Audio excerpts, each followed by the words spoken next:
What would you give to really be happy? What did Jesus say leads to real and lasting happiness?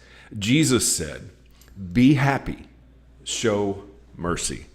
Good morning and welcome to 755 Live. For about 5 minutes, you'll hear all about easy to remember soundbite versions of what Jesus said. And the point is to help you experience life to the fullest, the Jesus way.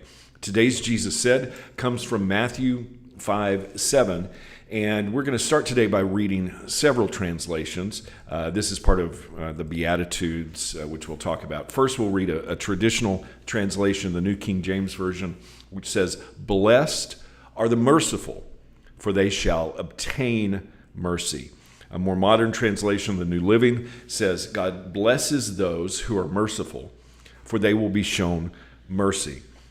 And this next translation is called the West translation. It's an expanded translation. It's one of my favorites for study of the New Testament.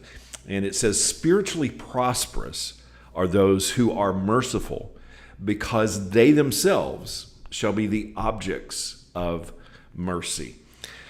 This is one of 9 sermon points that Jesus made in what we call the Beatitudes, the Sermon on the Mount. These blessed statements are active. They're not passive. And I call them the be happies. But it's more than just happiness. That West translation says spiritually prosperous. And that's the kind of happiness that Jesus provides. It's deeper than just an emotion.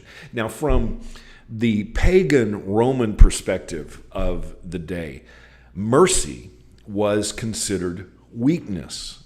To show pity was despised by the Roman Empire.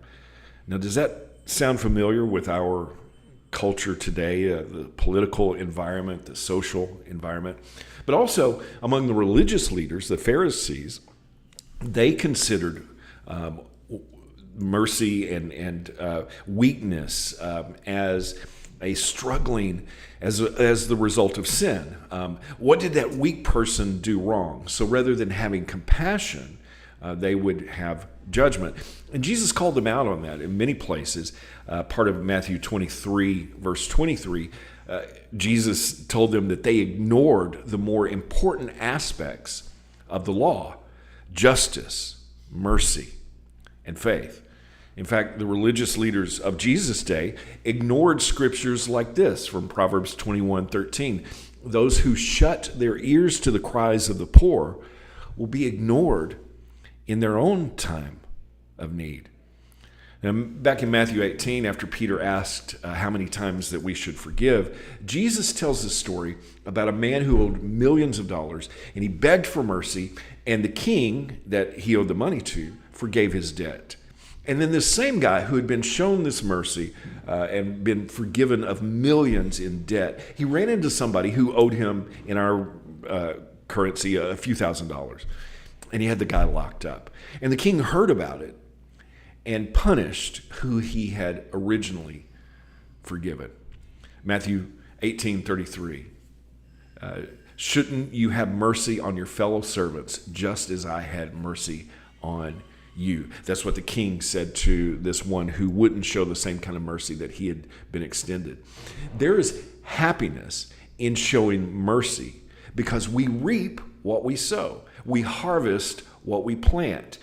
And to be truly spiritually prosperous and happy, we must sow mercy and kindness. And God gives us the same things that we sow. That's creation's pattern, kind after kind. You reap what you sow. So what is the road to happiness? Well, we tend to give ourselves mercy, justifying wrong actions because we know that our intentions were better than that. Yet we often evaluate others' actions by assuming the very worst of intentions. And that's no way to be happy. Have you ever met a happy critic? Someone who is both judgmental and joyful? No, it's impossible.